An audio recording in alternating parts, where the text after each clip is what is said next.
우리 은혜 받을 말씀은 사도행전 말씀입니다. 우리 사도행전 9장 15절로 우리 사도행전 9장 15절 같이 함께 보도록 그렇게 하겠습니다.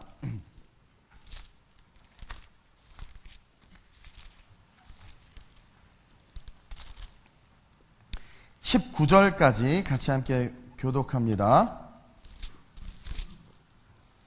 22절까지 읽겠습니다. 사도행전 9장 15절에서 22절입니다. 제가 먼저 봉독합니다. 주께서 이르시되, 사도행전 9장 15절이에요. 주께서 이르시되 가라, 이 사람은 내 이름을 이방인과 임금들과 이스라엘 자손들에게 전하기 위하여 택한 나의 그릇이라.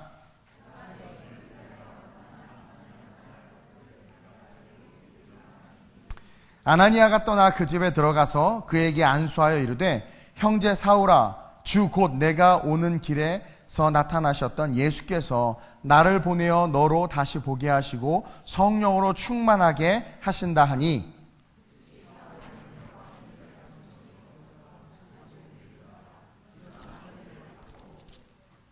음식을 먹음에 강건하여 지니라. 즉시로 각 회당에서 예수가 하나님의 아들이심을 전파하니,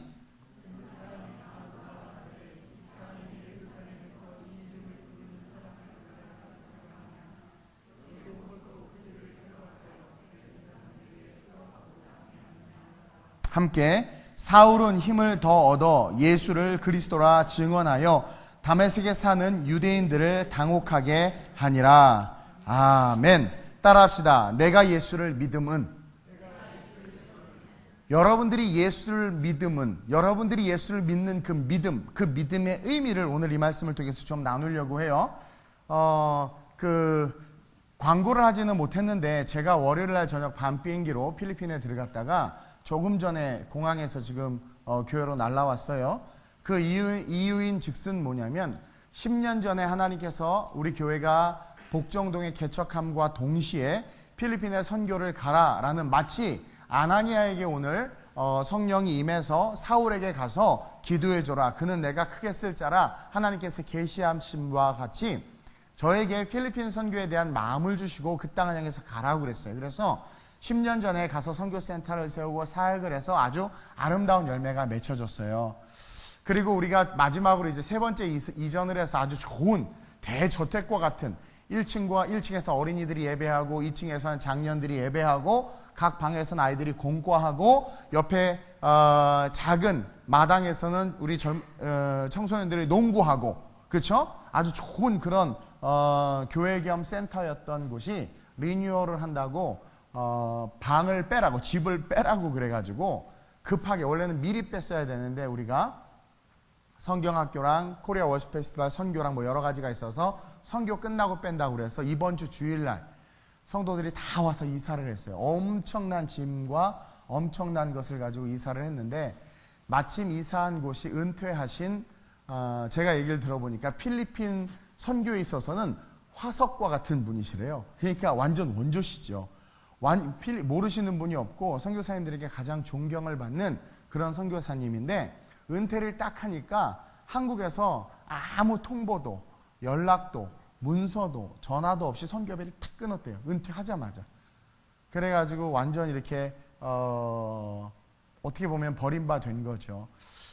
그래서 평생을 해서 세우신 선교센터가 하나가 있는데, 그것을 이제 이렇게 어쩔 수 없이 렌트를 주게 된 거예요. 그래서 제가 아침에 인사를 드렸더니 좋은 이렇게 집을 우리가 얻을 수 있게 해주셔서 고맙다고 그랬더니, 그분이 고개를 숙이시면서, 노년에 70이 넘으신 그분이 저한테 오히려 감사하다고, 목사님이 자기의 후원자가 된 거라고, 우리가 매달 내는 렌트비가 자기 생활비라고, 그리고 선교비라고, 그런 얘기를 듣고 좀 가슴이 좀 뭉클했는데, 어쨌든 좋은 그 집을 얻게 됐어요. 2층에 방이 4개고 화장실이 3개인. 근데 거기서 예배는 못 드려요. 안 돼요. 그래서 가서 이제 센터는 이전을 해놓고, 어떻게 했는지 나는 엉망진창이고 그냥 침낭 깔고 잘 줄 알았더니, 우리 성도들이 또 저 온다고, 담임 목사 온다고 주일날 이사해놓고 월요일날 하루 종일 치워놓은 거예요. 갔더니 깨끗해. 그래서 깔끔하게 잘 수 있었어요. 너무나 고마워서 화요일날 저녁 때 이제 식사 대접을 제가 했는데, 그래서 월요일날 밤늦게 새벽에 도착해서 화요일날 하루 종일 일을 보고 수요일날 낮 비행기를 타고 들어온 거예요. 근데 이제 문제가 뭐냐면 선교 센터 겸 우리 사택은 잘 구비가 됐는데 예배당이 문제예요. 예배당. 우리 성도들이 예배 드려야 되는데, 교회학교 아이들이 예배를 드려야 되는데 당장 드릴 곳이 없어서 일단 이번 주는 맥도날드 파티룸을 빌려놨어요. 거기서 하지만 다음 주부터는 이제 드릴 곳을 제가 보고 결정을 하고 정하고 왔어요.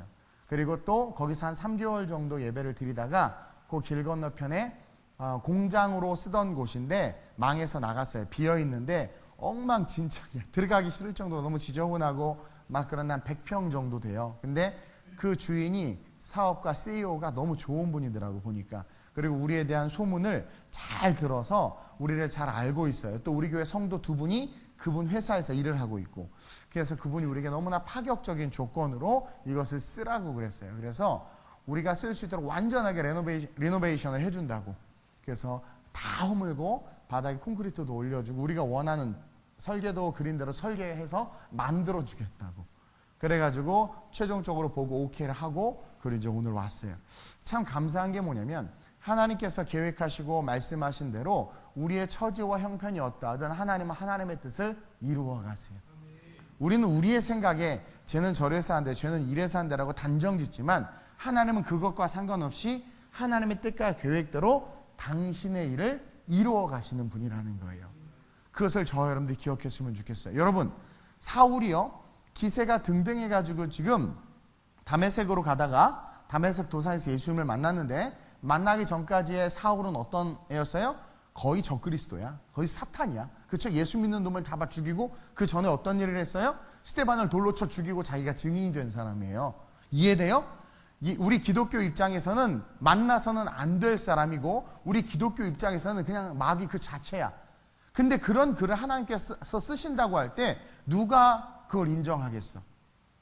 보세요. 오늘 우리가 읽지는 않았지만 사도행전 9장 26절이에요. 사울이 예루살렘에 가서 제자들을 사귀고 싶었어요. 여기서 말하는 제자들은 베드로와 요한과 야고보와 12명의 제자들이에요. 그 제자들을 사귀고 싶었단 말이에요. 사귀고자 하나 다 두려워하여 시작 그가 제자됨을 믿지 아니하니. 그렇죠?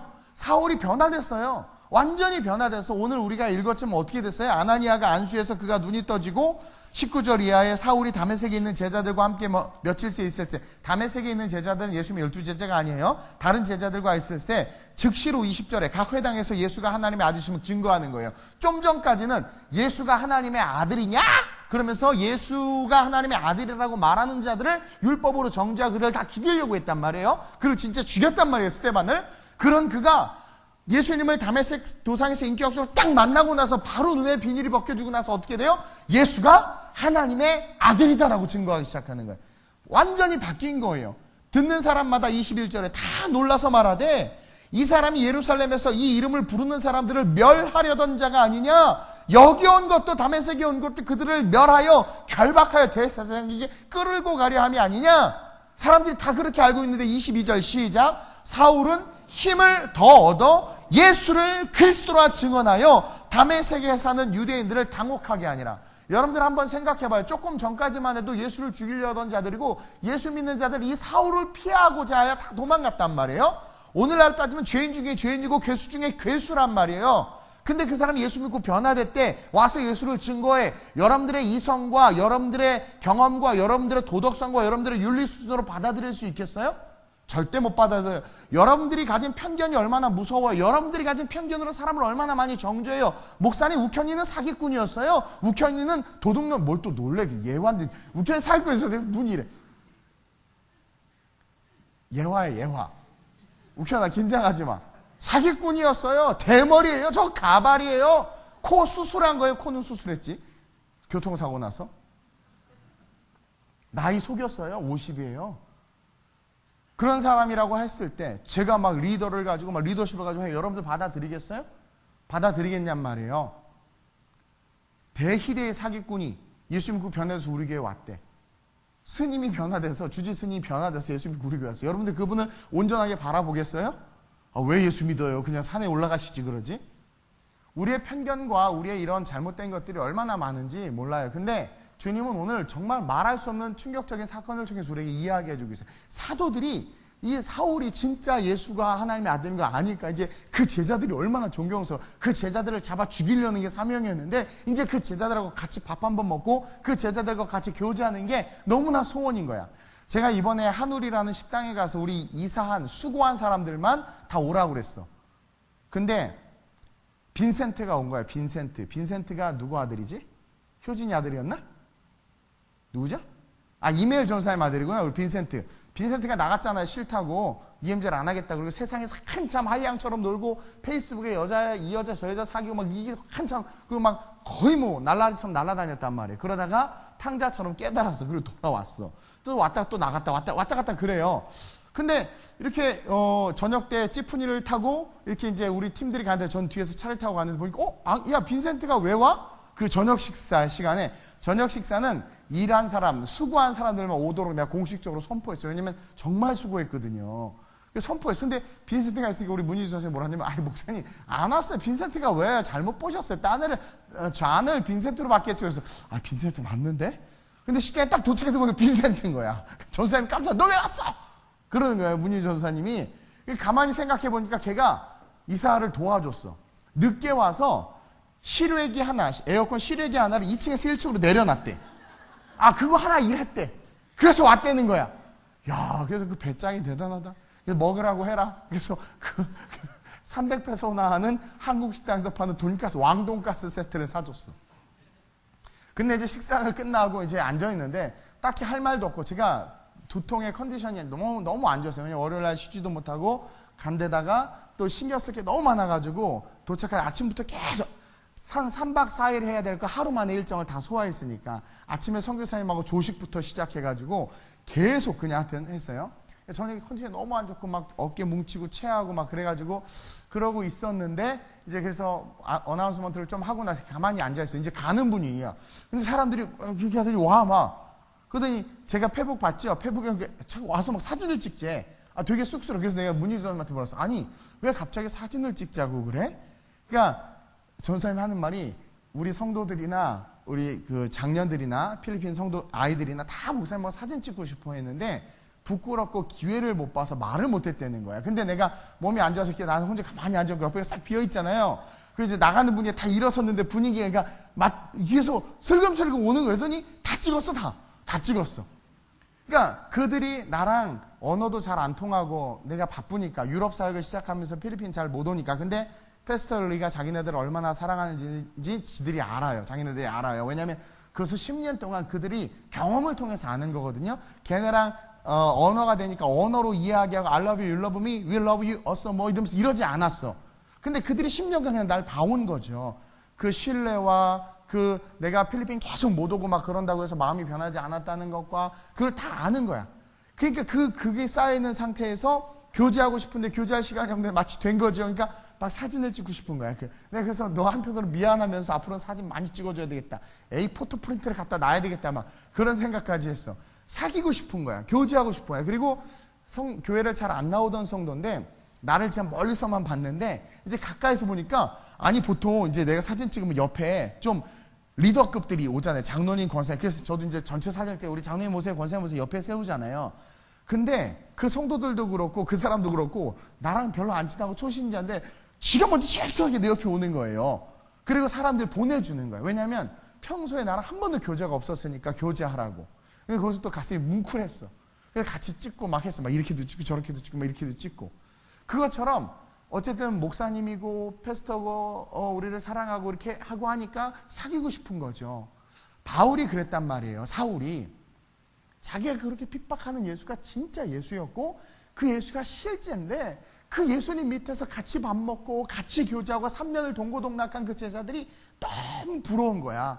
그리고 그 제자들이 이제 경외하고 존경하기 시작하는 거예요. 사울이.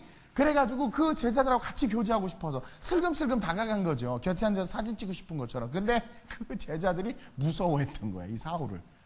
아니 예수님의 제자잖아. 직계 제자잖아. 모든 민족으로 제자를 삼으라고 그랬고 한 영혼이 변화되는 게 얼마나 기쁜 줄 그들이 알거든. 그러면 사울이 변화된 걸 믿어야 되잖아. 그리고 변화됐으면 사울 네가 드디어 정신 차렸구나 이 자식아. 너 때문에 우리가 얼마나 무서웠는 줄 알아? 막 그러면서 이래야 될 텐데 슬금슬금 피한 거야. 이게 아무리 훈련받고 예수님의 직계 제자가 이 사울의 위엄과 그 과거의 스토리가 보통이 아닌 거죠. 근데 바나바라는 사람 보세요. 오늘 읽진 않았지만 27절에 바나바가 사울을 딱 손을 잡고 데리고 사도들에게 가는 거야. 사울이 가면 다 도망가고 사울이 가면 도망가니까 바나바가 어느 날 제자들이 모였는데 얘기도 안 하고 사울을 딱 데리고 들어간 거야. 그래가지고 27절에 바나바가 데리고 사울에게 가서 그가 길에서 어떻게 주를 보았는지와 그가 진짜 변화됐고 그가 진짜 크리스찬, 그가 진짜 회개했다라는 것과 그에게 말씀하신 일과 담에서 어떻게 예수의 하니까 사울이 제자들과 함께해서 예루살렘에 출입하는 거죠. 그때부터 이제 서서히 사도들과 교제하기 시작하는 거야. 저와 여러분들 복음에는요 경계선이 없어야 돼요. 복음에는요 우리의 편견과 우리의 어떤 그런 모든 것들을 날려버려야 돼. 복음은요 모든 것을 하나 되게 하는 하나님의 능력이라는 거죠. 그래서 이 사울이 어떻게 돼요? 이제 이 사도행전의 주인공으로 등장해. 베드로와 바톤 터치를 딱 하면서 베드로는 유대인들을 위한 사도였다면 이 바울은 이제 이방인들을 위한 진짜 하나님께 쓰시는 사도란 말이에요. 그래서 이때부터 사울이 가면서 엄청난 일들을 감당하죠. 믿지 않는 자를 다 예수께로 데리고 오는 거야. 오늘 이 스토리를 통해서 우리가 첫 번째 깨달아야 되는 게 뭐냐면 내가 예수를 믿는 것은 하나님의 뜻이라는 거야. 제가 오늘 설교 제목을 뭐라고 했냐, 비행기에서 오면서 묵상을 했는데 내가 예수를 믿어. 한번 생각해 봤어요. 내가 어떻게 하다 예수를 믿었지? 그 내가 어떻게 하다 필리핀까지 사역을 하게 됐지? 그리고 필리핀에서 내가 뭐라고 성도들이 나를 이렇게 사랑해주고 그리고 우리 교회가 이렇게 아무것도 없이 부흥했지? 그리고 성도들이 이렇게 헌신하는 모습들, 물론 막 싸우고 울고 막 여러 가지 모습들이 있긴 하지만 이렇게 아름답게 하나가 됐지? 이런 모습을 가만히 보면서 이건 사람의 힘으로 할 수 있는 게 아니다.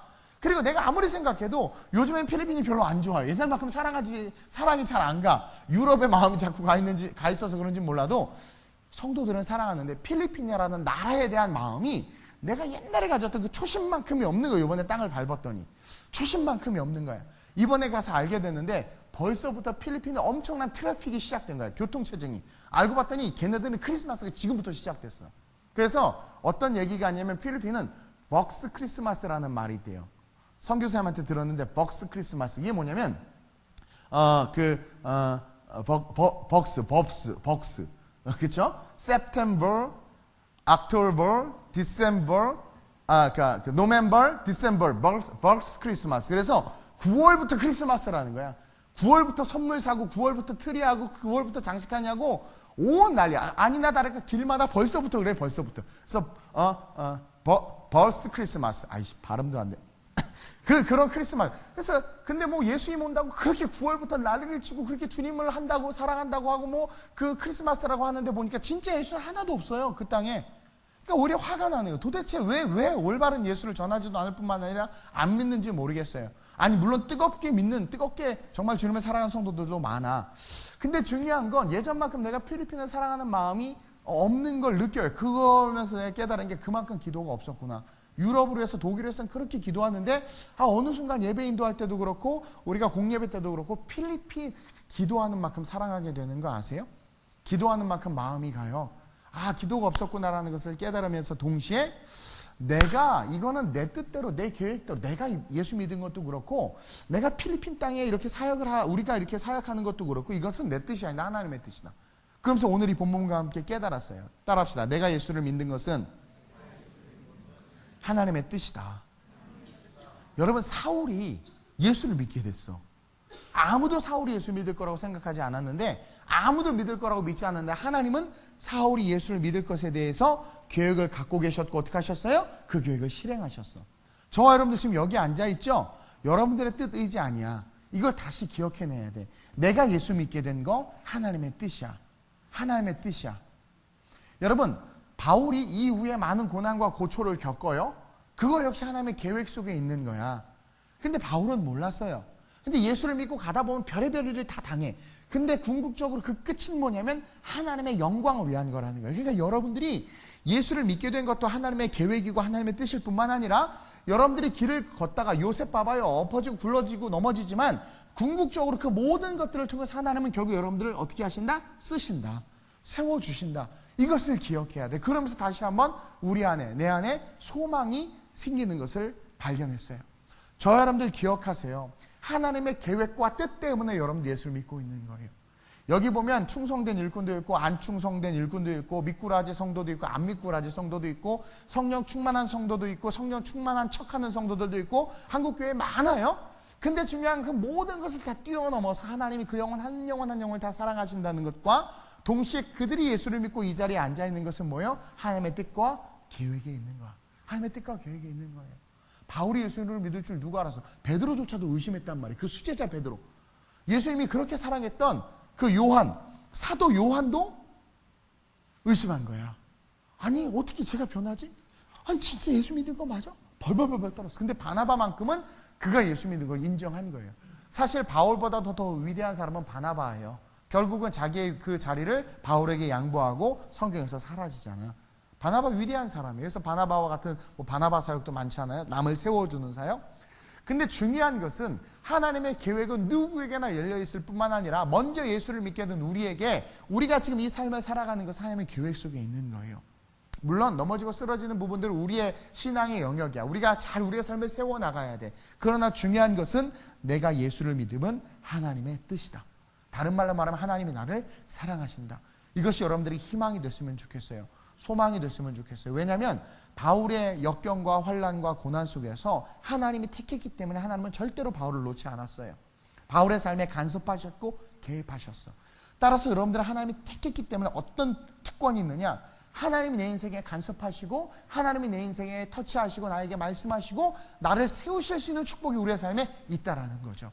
그러니까 좌절하지 말고 포기하지 말고 넘어지지 말고 예수의 이름으로 일어나 내게 주신 사명을 기억하면서 그 사명으로 달려가야 돼. 바울이 그러잖아요. 내게 주신 사명 그것만 보고 달려갔다고. 그런 저와 여러분들이 됐으면 좋겠어요.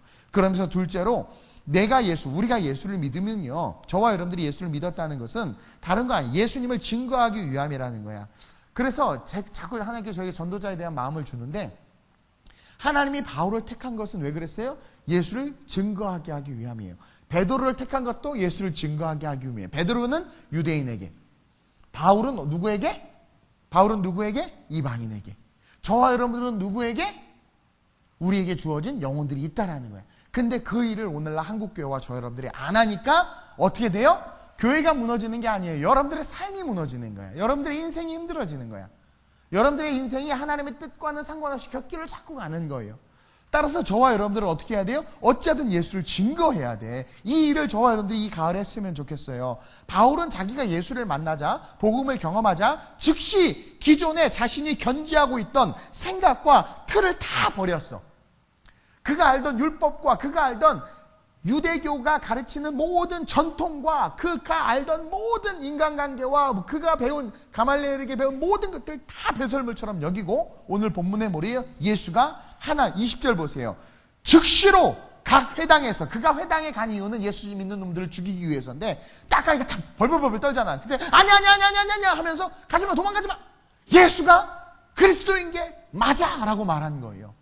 예수가 그래서 그러니까 유대인들이 깜짝 놀라면서 이런 배신자 너 뭐야 너 어떻게 된 거야 너 미친 거 아니야? 라고 말함에도 불구하고 바울이 뭐래요? 아니 예수가 그리스도야. 결국은 사람들이 바울을 죽이려고 하니까 제자들이 어떻게 돼요? 광길에다가 바울을 달아서 성벽 아래로 막 내려보낸단 말이에요. 내려보낸단 말이에요. 25절 시작. 그의 제자들이 밤에 사울을 광주리에 담아 성벽에서 달아 내리니라. 왜요? 여러 날이 지나면 유대인들이 사울을 죽이기를 공모한 거예요. 왜? 유대교에서 가장 영향력을 행사하고 가장 존경받던, 예를 들어서 그 삼성동에 가면 저기 있어요. 그 코엑스 옆에 갑자기 그 절이 생각이 안 나네? 어떻게 그렇게 잘 알아? 가서 봉헌했어요? 제가 예전에 일을 할 때, IT 쪽 일을 할 때 주차장 될 데가 없으면 거기다 댔어. 그건 공짜로 돼가지고. 봉헌사에다 주차하면 돼요? 요즘은 모르겠어요. 근데 되면 돼. 그냥 절에 온 것처럼 하고 대고 볼일 보면 돼. 이 목사 이런 말 하면 안 돼. 또 이거 인터넷에 올라가는데. 어쨌든 그래서 몇 번 갔었는데 그 절에 봉양을 드리러 간 게 아니라 주차하러 갔어요. 어쨌든 거기 만약에 주지 스님이 딱 바뀌었어. 회심했어. 그 영향력은 사실은 어떨지는 모르겠지만 어떤 영향력이 있냐면 자기의 영역에서의 지도자고 리더야 핵심 리더가 바뀐 거 회심한 거야. 그러면 그 밑에 사람들이 회심하고 안 하고의 문제가 아니라 그들이 믿는 유대교의 권위가 훅 떨어져 버리는 거야. 이해돼요? 그러니까 이 바울을 살려둘 수가 없는 거예요. 그래서 얘를 죽이려고 난리가 난 거예요. 유대교들이. 유대교를 믿는 이스라엘 백성들이. 그러니까 생명의 위협을 느꼈지만 바울은 그 생명의 위협 속에서도 굴하지 않고 뭐예요? 예수가 하나님의 아들이다. 이게 복음이 실제가 된 거야. 이해돼요? 자기가 좀 전에 스데반을 죽였잖아. 그럼 나 같으면 너무 미안해서 회개하고 스데반 묘지에 가서 막 울면서 통곡하면서 그리고 그 스데반 가족들에게 가가지고 막 그랬을 텐데 아니야, 필요 없이 보라 이전 죽은 자는 죽은 자 보고 장사 지내라 그러고 뭐요?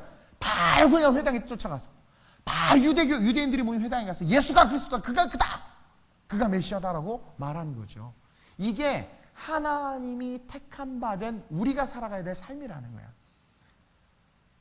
취준생이야. 절대 취업이 안 돼. 근데도 불구하고 취준생들 모임에 가서 예수가 그리스도다 말해야 돼. 야, 주님이 그리스도면 널 왜 취업 하나 못 시키냐? 아, 그건 나의 무능함이고 주는 그리스도야. 이렇게 외쳐야 되는데 우리는 뭐예요? 아유, 나는 아직 취준생이니까. 아, 나는 내가 아직 뭔가 잘 된 게 없으니까 복음 전도하는 건 나중에 해야 돼. 이것이 다 뭐예요? 우리가 가진 잘못된 생각이라는 거죠. 사울은요, 그 즉시 예수님을 만나고 그것이 뜨거워지자마자 외쳐요. 여러분 가끔가다 설교 때 은혜 받으면 그걸 즉시 외치세요. 막 외쳐야 돼. 여러분 어떤 구역이 살아나는 줄 아세요? 구역 모임에 예수를 얘기하는 구역은 살아나. 근데 구역 모임에 예수를 얘기하지 않고 맨 옷만 얘기하는 그 구역은 결국 찢어져. 한국교회가 그래서 많이 찢어졌어. 구역 모임에 예수를 얘기해야 되고 친구들과의 모임에 예수를 얘기해야 돼. 근데 예수 얘기 안 해. 예수 얘기하면 막 고리타분해. 오늘 한국교회 강단이 무너진 것도 강단에서 예수 얘기를 안 해. 제가 이렇게 성경을 비행기에서 쭉 이렇게 보다 보니까 바울이 설교하는 장면이 뒤에 쭉 몇 편 나와요. 근데 바울이요, 아는 게 얼마나 많아. 책을 얼마나 많이 읽었겠어. 바울이요, 박학 다 시켰단 말이에요. 근데 그의 설교에 유대교 누가 가말리엘이 이런 말을 했더라, 공자가 맹자가 이런 말을 했더라, 한마디도 없어. 바울의 설교를 가만히 뜯어보니까 예수 얘기밖에 없어. 읽다 보면 고리타분해. 그냥 그가 다윗으로부터 그냥 쭉 우리가 아는 아마 오늘날 한국 강단에서 바울처럼 설교하면 교회 다 망할걸? 그냥 그 얘기밖에 안 해. 근데 사람들이 변화되고 설교가 1시간, 2시간, 3시간이 됐는데도 조는 사람이 하나도 없고 저녁이 되니까 그 다음날 다시 내일 얘기 또 해달라. 얘기 또 해달라 그러는 거야. 우리가 늘 아는 아브라함 얘기하고 모세 얘기하고 다윗 얘기하고 그가 그리스도다, 예수다 그 얘기했는데 그 얘기를 계속 듣고 싶어하는. 근데 예수 얘기하니까 살아. 예수 얘기하니까 부흥이 돼. 예수 얘기하니까 성공하고 성장하는 거야. 우리 교회도 가만히 보니까 다른 건 몰라도 제가 설교를 잘하는 건 아니지만 그래도 설교에 항상 예수 얘기가 들어가고 복음이 들어갔어. 그러니까 하나님께서 사랑하셨고 부흥을 주셨던 것 같아. 그렇죠? 저 잘생긴 얘기하고 2가지 얘기했는데 잘생긴 건 핵폭탄 한 대 맞아서 이제 사라졌고, 그렇죠? 예수 얘기. 여러분들 어떠냐라는 거야. 여러분들 관계가 왜 깨지는 줄 아세요? 구역이 왜 힘들어지는 줄 아세요? 아, 구역 예배 드리기 싫대. 아, 예배하자 뭐 밥만 먹지. 그러니까 뭐예요? 계속 쓸데없는 다이어트 얘기만 하다 인생 끝나는 거예요. 예수 얘기가 나와야 돼. 예수 얘기. 예수 얘기. 그가 여러분들을 믿게 한 것, 그가 여러분들을 교회 다니게 하고 예수 그리스도를 주신 것은 여러분들로 하여금 뭐예요? 그 예수를 전하게 하기 위함이다. 바울 봐봐요. 생명의 위협이 왔음에도 대제사장들이 자기를 끌어가 죽이려고 함에도 불구하고 어떻게? 끊임없이 예수는 그리스도다. 21절부터 시작. 듣는 사람이 다 놀라 말하되 이 사람이 예루살렘에서 이 이름을 부르는 사람을 멸하려던 자가 아니냐? 여기 온 것도 그들을 결박하여 대제사장들에게 끌어가고자 함이 아니냐 하더라. 007 면허가 있었어요. 살인 면허가. 사울은 살인 면허가 있었어요. 예수 믿는 자를 잡아 죽여도 돼. 죽이면 상급이 오는 거야. 근데 그가 예수를 전하면서 22절 시작. 사울은 힘을 더 얻어, 아니 서로 끌어가서 죽이려고 하고 막 하는데도 불구하고 힘을 더 얻어 계속 예수를 그리스도라 증언하여 다메섹에 사는 유대인들을 당혹하게 하니라. 따라합시다. 여러분들의 친구들을 당혹하게 하라. 친구들을 만나면 좀 당혹하게 해요. 갑자기 야, 기도하자. 너 왜 그래? 친구들은 이제 뭐 예를 들어 동호회 모임 뭐 동창회 가면 막 나올 거 아니야. 자, 여러분 잠깐만, 예수는 그리스도이십니다. 제가 한번 기도하겠습니다 하고 막 해보라는 거야. 해보라는 거야. 야, 너 뭐 좋은 데 다녀, 일류 다녀. 아니, 나는 별거 아닌데 우리 주님은 위대하셔. 야, 조용히. 내가 아무리 똥덩어리 같아도 우리 주님은 위대하셔. 그분을 증거하는 거예요. 어떤 상황에서든 누구를 만나든 한번 해보라는 거예요. 그럴 때 여러분들의 힘으로 해결되지 않는 놀라운 일들이 하나님의 은혜 속에서 해결되는 역사가 거기에 있네요. 제가 성경을 가만히 보니까 모든 하나님의 약속한 축복이 어떨 때 실제가 되느냐? 그분의 일을 감당할 때. 저도요, 왜 우리 필리핀 성도들 다 초대해서 밥 사주고 싶지? 근데 왜 그랬느냐? 분명히 교회가 이사해. 힘들어. 갑자기 하는 이사하고 주일날 하루 만에 다 끝내야 돼. 엄청난 짐이야. 오죽하면 차를 2대를 부르고 그 차가 5번을 왔다 갔다 해야 될 정도의 짐이었단 말이에요. 거리는 물론 가깝지만. 그런 걸 알매도 불구하고 안 와. 교회가 힘들고 어려운데 안 와. 도와주지를 않아. 근데 교회를 잘 안 나오던 분인데, 우리 제시벨 엄마가 그래. 내가 키우는 딸 제시벨 엄마가 교회를 잘 안 나와. 근데 밥을 먹는데 옆에 있는 거였어. 깜짝 놀라서 내가 문희주 선생한테 물어봐. 야, 제시벨 엄마가 일 도와줬어? 그랬더니 문희주 선생님이 그럼요. 요즘에 은혜 받아서 성령 충만이래. 난리래. 뭐 너무 열심히 한다는 거야. 그리고 또 어떤 분 같은 경우는 예배는 잘 안 나오는데 자기 자녀가 우리에게 스칼라십을 받고 도움을 받고 있으니까 뭔가 좀 인간적인 거죠. 신앙은 없으니까 먹고는 살아야 되니까 교회는 못 나오고. 근데 인간적인 그 미안한 마음이 있는데 뭔가 도울 일이 생기니까 그때는 나와서 그냥 하루 종일 일하는 거야. 그것도 고맙지만 근데 아무리 그래도 천국 못 가요. 고마운 일이지만. 근데 어쨌든 그렇게 힘든데 그 마음을 알고 와서 도와주니까 그게 너무 고마우니까 그분들만 내가 대놓고 오라고. 그때 누구도 말 못해. 수고하니까 밥 한 끼 사준다는데 목사가. 그렇죠? 일한 사람들 값을 준다는데. 그건 거예요. 주님의 일을 감당할 때 하나님께서 약속한 축복들이 풀리는 거야. 근데 우리는 주님의 일은 하나도 감당하지 않으면서 약속된 축복만을 받으려고 하는 거야. 약속된 축복만을 받으려고 하는 거야.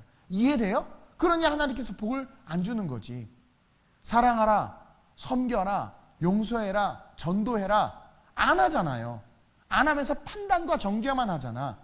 자기만 의롭다고 판단하고 정죄하는 사람의 특징은 자기가 의롭다고 말하는 거예요. 그것은 예수를 무시하는 거예요. 주께서 용서한 자를 우리가 어떻게 판단해? 그건 예수님을 능가하는 거지. 그러니 하나님께서 약속하신 축복이 우리의 삶에 하나도 흘러오지 않는 거야. 하나도 통용되지 않는 거야. 이해돼요? 근데 주의 일을 감당하면 어떤 사람은 그래요. 바울이 왜 이렇게 능력 있는 아니 물론 그 공부는 많이 했지만 그렇다고 수제자 베드로 요한보다 어떻게 더 야고보다 더 능력이 있지? 그게 어디서 나면 내가 비행에서 묵상한 게 뭐냐, 그의 열심 속에 있었다는 걸 깨달았어요. 그의 특심과 열심. 성경을 아무리 봐도 제자들은 그냥 예수님 밑에서의 기득권만 누리고 있었지 특심이 없었어. 근데 그 특심이요, 주님으로 말미암아 예수님을 위한 특심이어야 되는데 많은 사람들이 그 특심이 사람들에게 인정받으려는 특심인 거야. 그러니까 사람들에게 인정받고 싶어서 봉사하고 사람들이 인정받고 싶어서 일하는 거야. 그러니까 아무 열매도 없어. 근데 바울은 어떤 특심이 있었냐면 난 몰라줘도 좋아. 자기가 지금 자기가 맘만 먹으면 얼마든지 누릴 수 있는 것들임에도 불구하고 다 포기했어. 그리고 예수밖에 몰라. 그가 설교할 때 오늘날 목사님도 얼마나 많은 것들을 이용해요. 공자, 맹자부터 무슨 역사가 요세푸스가 말하기를 AD 600년경에 뭐 하면서 뭔가 성서 지리학부터 시작해서 뭐 누가 말하고 뭐 칼 융이 심리학에서 말하기를 뭐 인간은 어떻다 뭐 별의별 나도 책 많이 읽어서 많이 알거든요. 뭐 누가 얼마든지 엄청난 소스를 가지고 설교할 수 있었어요. 바울만큼 그렇게 할 수 있는 사람이 없었어. 근데 바울의 설교를 가만히 비행기에서 몇 편 읽었거든요. 근데 하나도 없어. 그가 말하는 게 예수밖에 없어. 목사님 나도 듣기 싫어. 예수밖에 말 안 하니까. 근데 예수만 말하는 거야. 그 특심을 하나님께서 기뻐하셨던 것 같아. 그래서 다른 어떤 제자들보다 하나님께서 사울을 바울로 바꿔서 위대하게 쓰셨던 것 같아. 예수님 때문에 하는 그 특심. 너 왜 이렇게 맨날 교회 가? 예수님 때문에. 너 왜 맨날 교회 봉사 맨날 너밖에 없냐? 예수님 때문에. 예수님 때문에. 너 왜 이렇게 열심히 공부? 예수님 때문에. 목사님 1박 2일 필리핀 뭐하러 그 힘든데 갔다 왜 돈도 없는데? 예수님 때문에. 왜 이렇게 그렇게 선교해? 예수님 때문에. 너 뭐 때문에? 뭐? 예수님 때문에. 우리 찬일이가 내 방에 시트지를 붙여준 게 목사님을 위해서 그러면 쟤는 나가리야. 예수님을 위해서 붙여야 되는데. 그렇죠? 예수님을 위해서 해야 된단 말이에요. 무엇을 하든. 그게 우리에게 없는 거예요, 오늘날. 목사에게는 잘 보이고 싶고 교회의 다른 직분자들에게는 잘 보이고 싶은데 예수님에게 잘 보이고 싶은 사람은. 근데 우리 교회 요즘에 그런 분들이 좀 보여. 뭐 티내는 걸 너무 싫어해. 그래서 막 제발 조용히 하래. 그게 진짜지. 근데 어떤 사람은 티내. 자꾸 티내. 어머 오늘 천장이 예뻐지지 않았어요? 천장 청소 누가 했더라? 이런 사람들. 티내. 그러니까 박수 받으면 그걸로 끝나는 거야. 그 사람은 하늘의 상급이 없는 거야. 칭찬을 받았는데 뭐 내게 줄 상급이 뭐 있겠냐라는 거야. 그 특심, 바울은 그 특심이 있었어. 사울은 어떤 것도 인용하지 않고 예수만, 그 모든 지식과 학문을 똥으로 여기고, 똥 주워 담는 사람 있어요? 다 똥으로 여기고 내가 아는 지식, 가장 고상한 지식은 예수다. 그 예수만 전했다라는 거죠. 그게 사도들보다 더 뛰어난 능력으로서 복음을 증거할 수 있는 바울이 되어 수 있는 비밀이었다. 그렇다면 저와 여러분들이 지금 예수 믿고 택함 받은 것은 하나님의 뜻이라고 그랬어요. 하나님의 뜻 때문에 저와 여러분들 여기 있는 거예요. 아세요? 한의원에서 알바하던 우리 황지혜라는 아이가 필리핀에서 선교하고 신학을 해서 전도사님으로 저기 앉아있는 것도 지혜 전사님의 계획이 아니라 하나님의 뜻이야. 하나님의 뜻이야. 모든 걸 범사의 그를 인정하라고 그랬어. 그 하나님의 뜻이라고 인정하는 거야. 그리고 그 뜻이 우리에게 있는 것은 뭐예요? 어찌하든 무엇을 하라고? 예수를 전하라고. 뜻이 있어서 구원받고 예수 믿고 교회 다니는데 두 번째 일을 안 하는 거야. 예수를 전하는 것을. 그러니 우리의 삶이 그대로 썩는 거예요. 묶여버리는 거예요. 그래서 저와 여러분들 이 가을에 열심히 예수를 전했으면 좋겠어요. 어디를 가든 누구나 생명의 위협을 당해도 예수를 전했어. 무슨 말인지, 생명의 위협을 당해도 예수를 전했어. 어디 가든 예수를 전하는 거예요.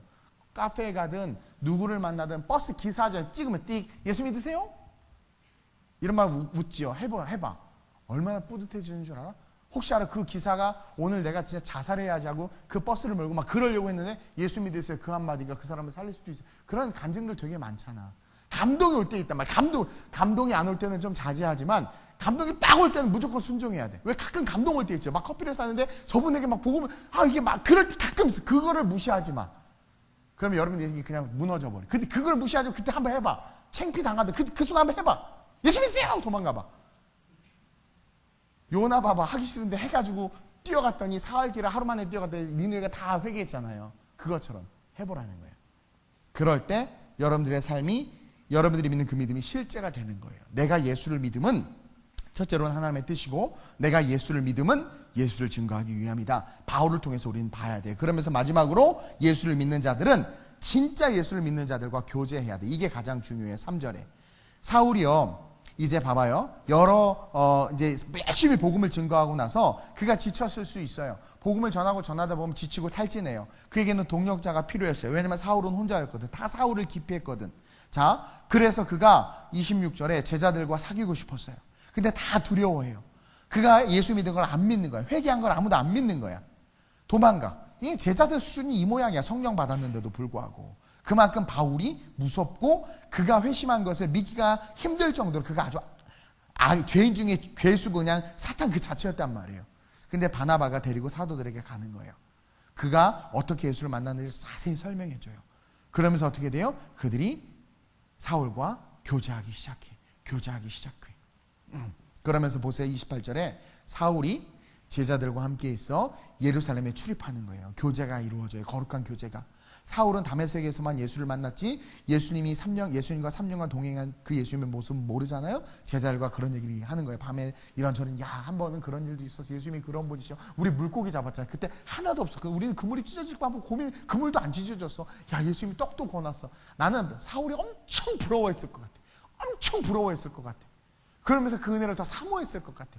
그러면서 출입을 하면서 많은 교제를 나눈 거야. 29절에 또 주 예수의 이름으로 담대히 말하고 헬라파 유대인들과 함께 말하며 변론하니 그 사람들이 그를 죽이려고 힘써요. 그러니까 그렇게 교제하면서 힘을 얻어서 또 복음을 전하고 유대인들이 죽이려고 하니까 또 사울을 도와주고 그러면서 교제가 일어나는 거예요. 30절에 형제들이 알고 가이사랴로 데리고 내려가 다소로 보내. 2번이나 죽을 뻔한 걸 제자들과 형제들이 살려줘요. 다른 사도들이 살려줘요. 31절에 그리하여 온 유대와 갈릴리아 사마리아 교회가 평안하여 든든히 서가고 주를 경외함과 성령의 위로로 진행하여 수가 더 많아지니라.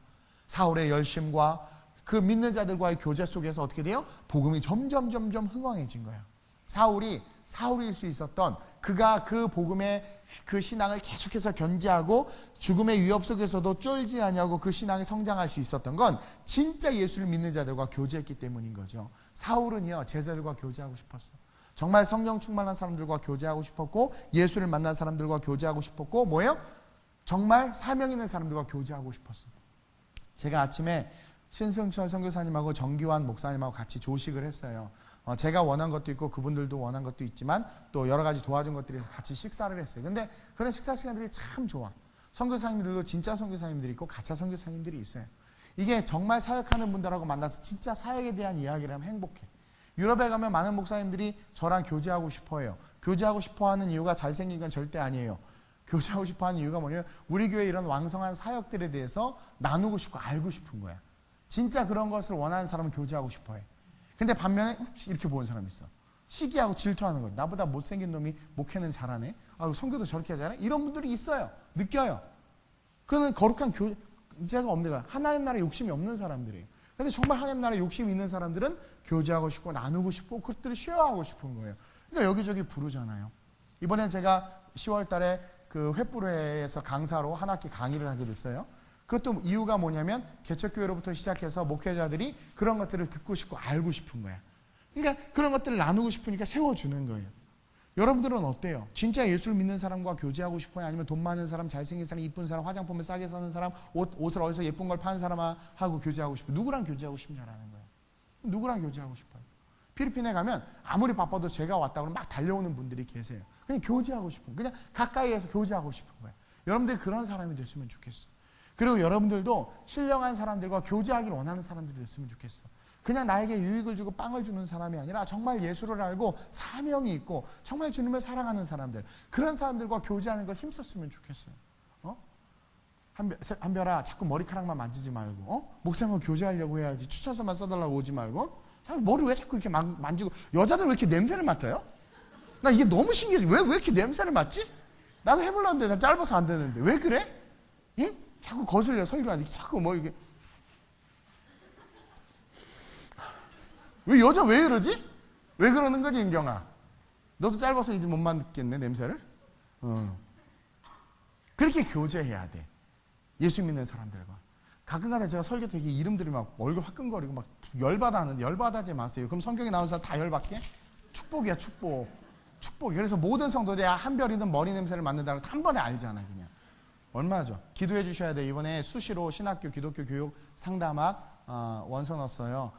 비전이 그런 쪽에 있어서 또 예배 사역도 하고 싶고 노래 너무 잘하거든요. 그리고 리더십도 있고. 근데 추천서 아주 잘 썼어. 추천서 손가락이 빠지는 줄 알았어. 그만큼 열심히 써줬어. 근데 머리카락 냄새 맡으면 안 되겠죠? 그러니까 진짜 예수를 믿는 자들과 교제해야 돼. 교제해야 돼. 교제해야 돼. 한별이가 이만한 커피를 사갖고 왔어. 이런 커피가 있대. 커피가 편의점 파는 건 이만큼 들어있어. 목사님, 왜? 그리고 가. 얘기를 해야지. 교제를 해야지. 주고만 가는 게 아니라. 그러니까 교제를 안 하면 오해가 생겨요. 말을 안 하면 오해가 생기는 거예요. 이게 한국교회의 가장 큰 문제가 잘못된 발 없는 말에 천리 간다고 소문들이 돌고 막 그냥 남 일 신경 쓰지 마세요.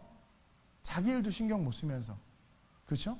그런 거 신경 쓰지 말고 신앙 있는 사람들, 믿음의 사람들과 교제하려고 했어요. 난 그래서 이번에 필리핀 성도들이 난 너무 그게 신선했어요. 특별히 신선했어요. 눈치를 보면 이렇게 하면서 막 오는데 와, 그렇게 그 교제하는 맛. 또 우리 EMGL 아이들은 좀 특별했잖아요. 근데 EMGL 아닌 애들이 있단 말이에요. EMGL 아이들만을 위한 사역이었는데 예배를 열어달라고 해서 열어줬더니 다른 중고등학생들이 와서 예배를 드려요. 생각해봐. 똑같이 가난해. 똑같은 동네에 사는 친구들인데 자기 친구인데 얘는 교회에서 스칼라십도 받고 교회에서 대학도 보내줘. 등록금도 내줘. 또 목사님이 맨날 선물도 사다 주고 같이 사진도 찍어. 근데 자기는 EMGL 아니야. 근데도 지가 예배를 드리고 싶어서 온 거야. 봤을 때 얼마나 비교되고 부럽게. 근데 전혀 비교하지도 않고 부러워하지도 않아. 그 아이들은 아름다운 우리 교회에서 같이 예배드리고 같이 성경학교하고 같이 수련회하고 같이 봉사하는 것만으로도 행복해하는 아이들이야. 그러니까 그게 분명한 거야. 그러니까 저 아이들은 EMGL로서 저렇게 된 거고 나는 아름다운 우리 교회 성도로서 예배하는 거라는 게 이게 분명해. 나 같은 막 청소년기 막 질투나고 막 그럴 때 그런 전혀 없어. 그 가운데 은혜 받은 애가 마크 아니야. 마크가 일을 얼마나 농땡이 피는 줄 아세요? 이원자 권사님은 말없이 와서 우렁각시처럼 섬기거든요. 근데 마크는요 머리가 좋아. 애가 스마트해서 어떻게 하면 일을 쉽게 조금 하면서 많이 한 척을 낼 수 있을까? 나 우리 문희수 얼마한테 들었어. 좌는요 엄청 무식해. 힘세고 멍청한 일을 다 해 그냥. 참 다양한 모습의 아이들이 있어요. 네, 아이들이 있어.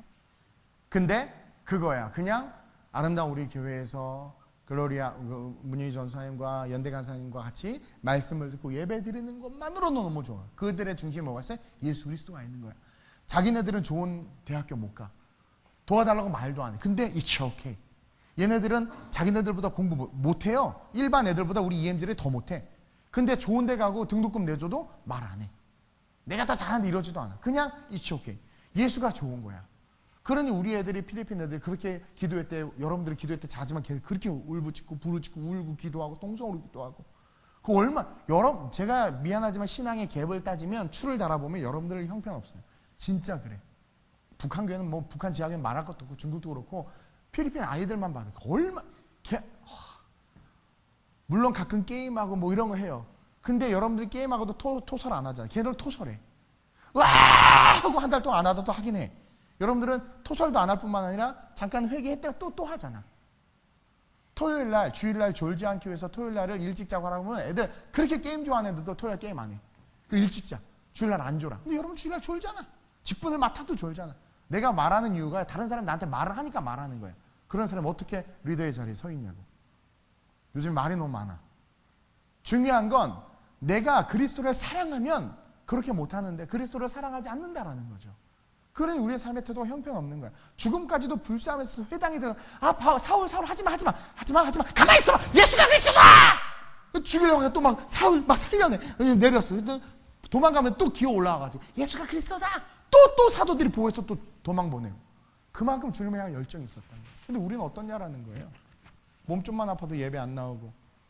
아마 저 같은 이런 일정이면 수입에 빠질 거래요. 영상들 예배 목사님이 설교 한번 준비 안 하는 게 얼마나 쉬운 줄, 행복한 일인 줄 아세요? 이러면 해야 되는데 여기 쉽지 않아요. 근데도 막 달려와서 하잖아. 저와 여러분들 그리스도를 위해서라면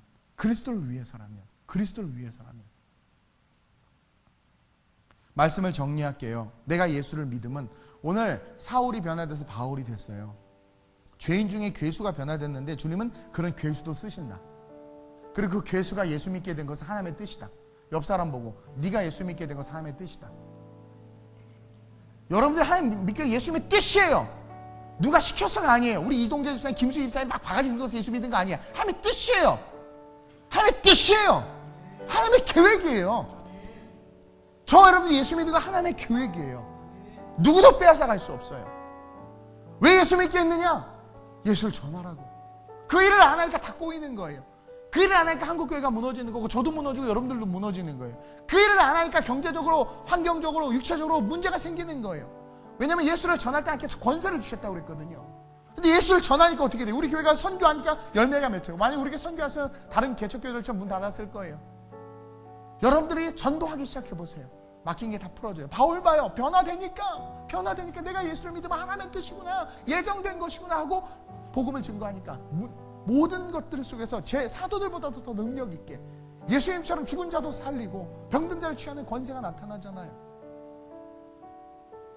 그리고 그가 뭘 사모했어요? 진짜 예수를 믿는 자들과의 교제를 사모했어요.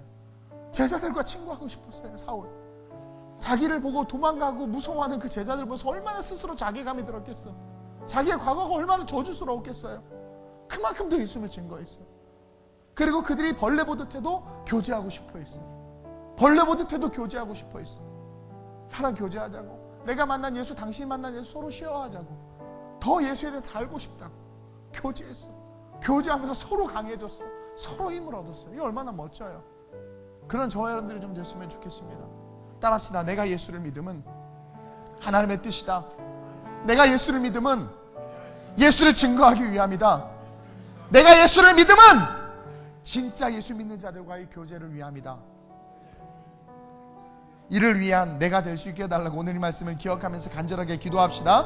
주님, 내가 예수를 믿으면 오늘 이 사울을 통해서 깨달았습니다. 내가 예수를 믿으면 예수를 증거하기 위함이고, 내가 예수를 믿으면 하나님의 뜻이며, 내가 예수를 믿으면 진짜 예수를 믿는 자들과의 교제를 하기 위함임을 깨달았사오니 그러한 삶의 삶으로 말미암아 나를 통해 하나님의 능력이 나타나게 하시고 내가 이 땅을 살아가되 승리하며 삶을 살 수 있게 해달라고 성경이 말한 모든 축복이 내게 실제가 되는 그 비밀이 여기 있음을 깨달았사오니 그 비밀을 누리며 살아가는 우리가 될 수 있게 해달라고 간절하게 주님을 한번 부르 합심으로 전심으로 기도합니다.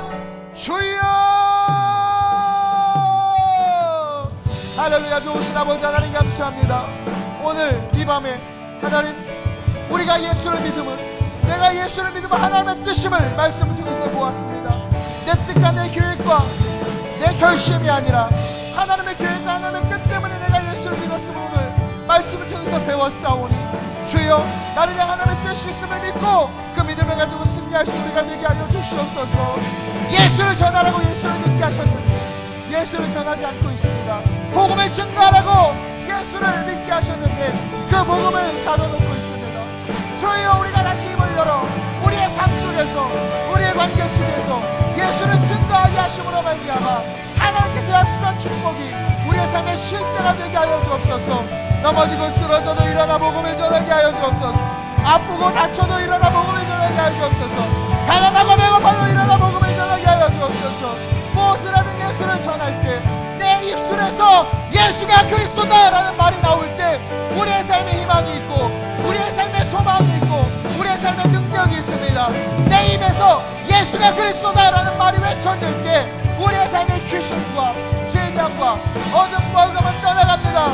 예수가 그리스도다라는 것을 외치며 삶을 살아가는 아름다운 우리의 모든 성도들 되게 하시고, 우리 필리핀 성도들 되게 하시고, 우리 이탈리아와 독일 성도들 되게 하여 주옵소서.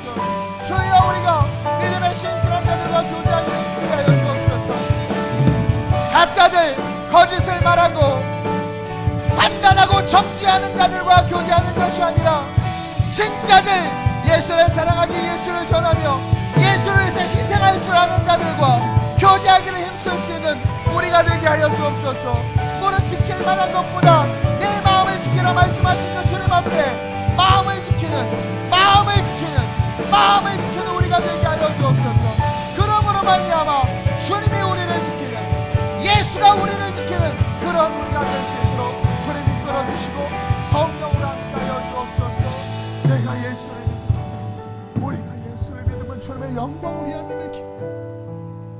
하나님, 오늘 거의 적그리스도 수준의 예수 믿는 자를 잡아 죽이고는 희열을 느끼고 예수 믿는 자는 다 잡아 죽여야 된다라는 사고와 생각을 가지고 그 신념을 가지고 사도들을 비롯해서 모든 초대교회 교인들을 두렵게 떨었던 사울이라는 한 사람이 변화됐습니다. 우리의 생각으로는 이런 사람 주님께서 쓰는 것 옳지 않습니다.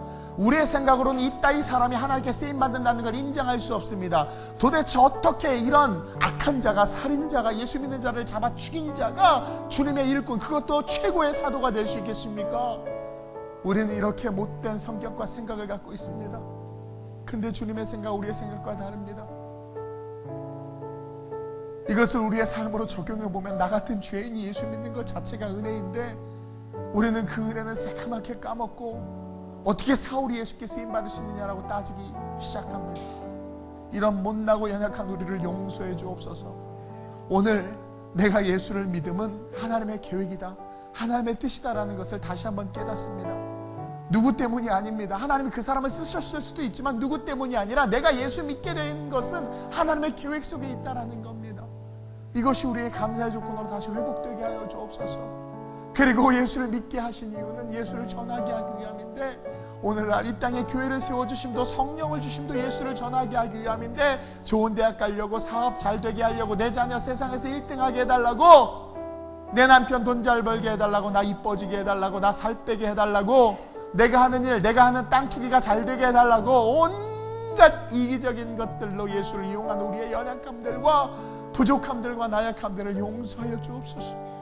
우리에게 예수를 주시면 우리가 예수를 믿으면 예수를 전하기 위함인데 우리는 그 예수를 이용만 하려고 했음을 이 시간 회개하오니 용서해 주시고, 오늘 이 시간 이후로부터 다시 아름다운 우리의 모든 성도들이 예수를 전하는 그 근본적인 일에 충성하게 하셔서, 하나님 그 근본적인 일에 충성할 때 부족한 정도 우리 성도들 이사한다고 하니까 달려와서 섬겨준 모습이 너무나 이뻐서 무언가 주고 싶어서 달려갔는데, 우리 주님 복음을 전하 우리를 바라볼 때 얼마나 기쁘실지 돌아보게 하시고 간사한 신앙생활 버리게 하시고 주님 앞에서 충성된 일꾼으로 예수를 전하는 일에 힘쓰는 자들 되게 하사 하나님께서 잘되게 하시는 축복과 아버지께서 주시는 하나님 인권과 물권과 이 생활의 권세들을 누리는 그런 우리가 될 수 있도록 주의 일에 힘쓸 수 있는 우리 되게 하여 주옵소서.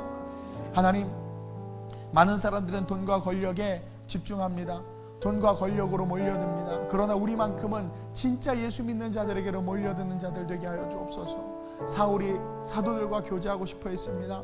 그처럼 우리 역시 진짜 예수를 만난 예수의 경험이 있고 흔적이 있는 자들, 신앙 고백한 자들과 교제하며 그 신앙을 나누기를 기뻐하고 즐거워할 수 있는 참 크리스찬들 될 수 있도록 주님이 끌어주시고, 믿는 자들은 믿는 자들과 교제해야 합니다. 그와 같은 교제로 우리의 삶이 풍성해지게 하시고, 특별히 결혼 정년기에는 우리 청년들, 형제자매들, 믿음의 형제자매들 만나 아름다운 가정을 이룰 수 있도록 주여 복의 복을 더하여 주옵소서. 우리의 육적이고 세속적인 시선을 낮추게 하시고 영적인 시선을 높이게 하셔서 주의 계획을 바라보며 주께서 예비하신 자들을 발견해서 하나님의 축복의 가정을 이루게 하시고, 하나님이 나라의 민족의 모든 교회들이 세속적 눈높이를 버리게 하시고 바울처럼 모든 것들을 버리게 하시고 영적으로 변화되어져서 하나님께서 기뻐하시고 온전케 하시는 그 뜻, 말씀이 가르치는 그 뜻, 모든 민족으로 제자를 삼아 아버지와 아들과 성령의 이름으로 세례를 주고 내가 너에게 분부한 모든 것을 가르쳐 지키라 하라 하신 그 말씀에 순종하여 이 나라의 민족의 교회들이 다시 기경되어 일어나게 하여 주시옵소서. 이갈 우리가 열매를 바라기 이전에 하나님 앞에 열매, 영혼의 열매를 올려드리기 위해서 전도에 힘쓸 수 있도록 축복해 주시고, 전도자로서의 삶으로 살아감으로 말미암는 축복들이 간증되는 그런 교회 되게 하여 주옵소서. 감사함을 드리며 예수님의 이름으로 축복하며 기도드립니다. 아멘.